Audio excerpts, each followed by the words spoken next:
Welcome to episode 8 of the Medical Device Made Easy podcast.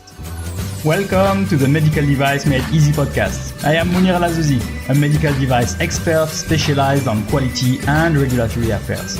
My mission is to help you learn how to place a compliant medical device on the market.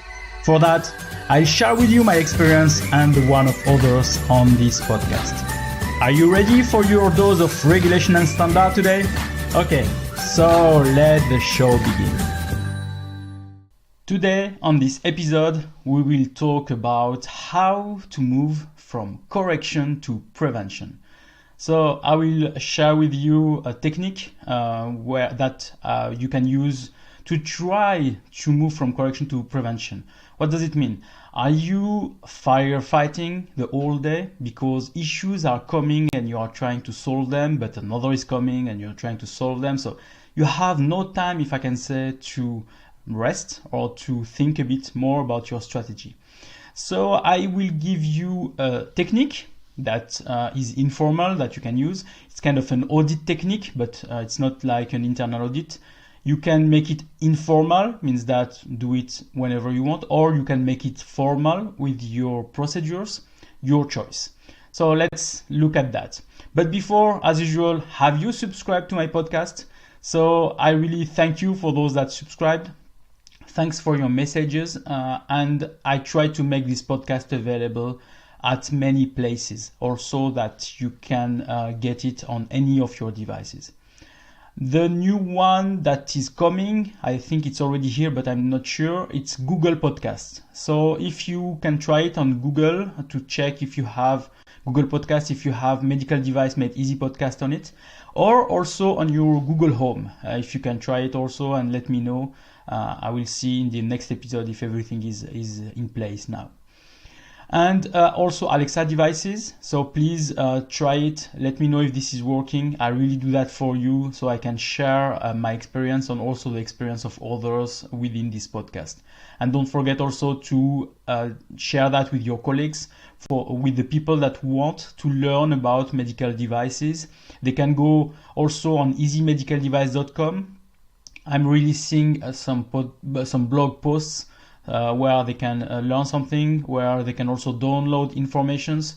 I also make videos. This podcast is also displayed on my YouTube channel. So if you want to see me talking, so you can also go on YouTube. And as I've said, you can also have that on many other platforms like iTunes, like Spreaker, Spotify, SoundCloud, etc., etc. You can go on podcast.easymedicaldevice.com to see all the places where this is available. Okay, let's jump in now on our topic. So as I've said, we will talk about a technique that is helping you to move from correction to prevention.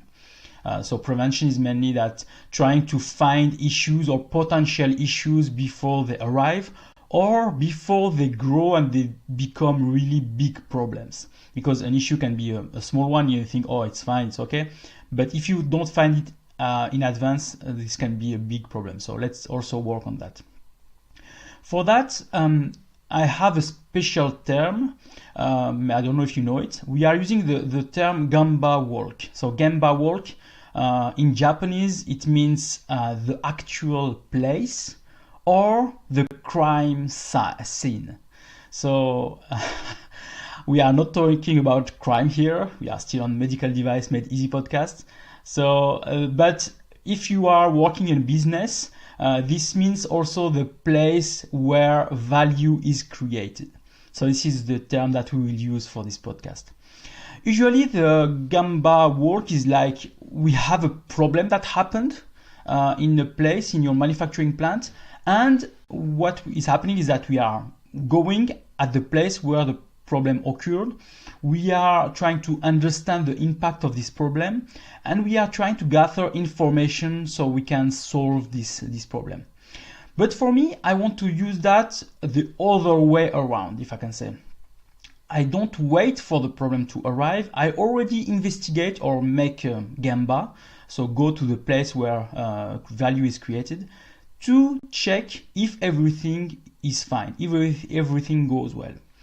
And for that, I'm using a specific acronym. I like to use acronyms just that it stays in memory and that you can remind them. So the acronym is ODIAC, O-D-I-A-C, ODIAC.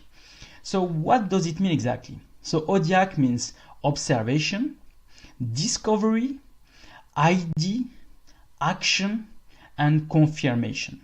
So this is the steps that we'll follow to identify if there is a potential issue and how to correct it also. So let's start first with what we need to do that. So what we need is a good pair of shoes, because you will go to the place where value is created, the Gemba.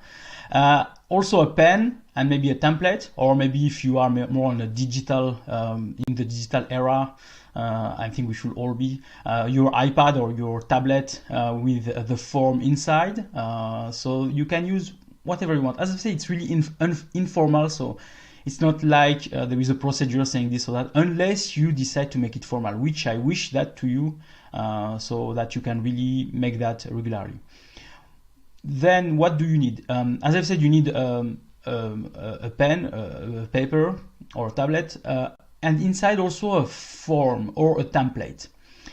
What I advise you is to create your own templates related to your place of work, so that you can really put inside the right information that are really sticking to your place of work. What I'm using to create the template usually is the method of Ishikawa, or the fishbone diagram. So you can go on Google and you check fishbone diagram or Ishikawa, and you have a fishbone, if I can say, where there is about 5 M, for example, which are man, for example, a method, measurement, material, machine. So you can put anything at this place. So this is mainly the basic things, but you can put anything if you want to use that on software. So you put software, but it's really your choice. Then for each of those branch of the fishbone, you define some questions or something to check. Let's say, for example, man. You are going. So man is for the man, the human that is working at the place that you are going. So let's say that for this man, you are checking if he has the right trainings, if he knows, for example, for ISO 13485, if he knows about the quality policy, if he knows about his instruction of work, all those information that are critical for his job. For the machine, you can check, for example, what can you check? Yeah, you can check if the maintenance is done correctly. You can check what else, if the instruction for setting up the machine were correctly done. For the material, you can check if you can go at the place where the material is stored and check if the material is correctly identified, if there is no potential mix-up, etc., etc. So this is the things that you have to think about. I will create a template and put that in the show notes, but it's really a minimal template. It's just for you to see the idea of how this should look like. So you have your template, you have your things to check, and what else? So then there is 2 choices. Or you do it alone, you decide to go alone and to check and to do things. But what I prefer is that you do that in collaboration with the person working on the area. One thing that maybe I forgot to tell you. So when you are doing this kind of exercise, I'm not asking you to do this exercise on the whole plant, if I can say, or the whole place of work. You have just to select or to divide your place of work in mini areas, and then you plan to do this ODIAC method in this area only. So what it means? It means that you can maybe make a calendar or meetings and say, for example, every month we will do one walk, and go and do it. As I've said, you can do it alone, so meaning that you inform the person responsible of the area that you will go and do this walk. Or you can decide to do it in collaboration with the person responsible of the area, which is the method I would recommend. So this is the potential. This is the method that I ask you maybe to do, not to blame people, but really the objective is to find potential issues, potential mistakes, potential problems, or small issues that can be corrected really directly, if I can say, or immediately, or that you need some action plan to correct it. So you go, and this is the observation phase. You arrive. It should normally take not more than, for example, 20 minutes or 30 minutes. You have to define that already at the beginning. So you tell to the people that are with you, or you define that alone, that you do that only within 30 minutes. Because if you start to make it 1 hour, etc., you'll gather a lot of information maybe, but it's also time consuming to correct that, to do that, etc. So better, what is the sentence again? When you want to eat an elephant, you eat it piece by piece. So it means that you don't eat it by once. So this is the way I'm asking you to do this method, is not to do it like a big project, but really small pieces that you will spread all along the year. So observation, you arrive, you check, you go through the list, the checklist, and you identify an issue. Okay, and this is then the discovery phase. So the observation and discovery phase can go in parallel. It means that you arrive, you find something, you discover something, so you record this information. You record that on the template, means that you put on the template at this area, of this step, there was an issue, and here is the issue. And if possible, if it's something visual, don't forget also maybe to take a picture or to make a video of the issue. As I've said, the objective is not to blame people, but to really identify, to have facts that can help you to then define the action plan that we'll talk later. But if there is some kind of security issue for people or for products, etc., maybe you can already make an alert, inform the employees to say that this is maybe a bad method and here is the reason, and also try to find an immediate action. That in collaboration with the person responsible of the area. So you can also have that in your report, in your template, in your form. Okay, so then you have the observation discovery that you go one after the other. At the end of the 30 minutes, you are finished. So what is happening? Then you should use the next 30 minutes to sit down alone, or I hope better with the person responsible of the area, to explain what was discovered. So you go one by one, what was discovered, and to identify maybe the ideas, why this happened. And as Simon Sinek says, so start with why. So I will also put a link to the book, Start with Why, because it's really important to ask why. The method that you can use is the method of the 5 whys. So how does it work if you don't know? So you have an issue, for example, you discover an issue that the material was not was mixed, if I can say. There is some bars of metal or some raw material that were in a rack, and you looked at it and it was mixed, if I can say. So you ask, why was it mixed? And you look and say, maybe because it was not well identified. And then you ask why it was not well identified. Maybe because the label was not sticking well on the bar. And then you ask why.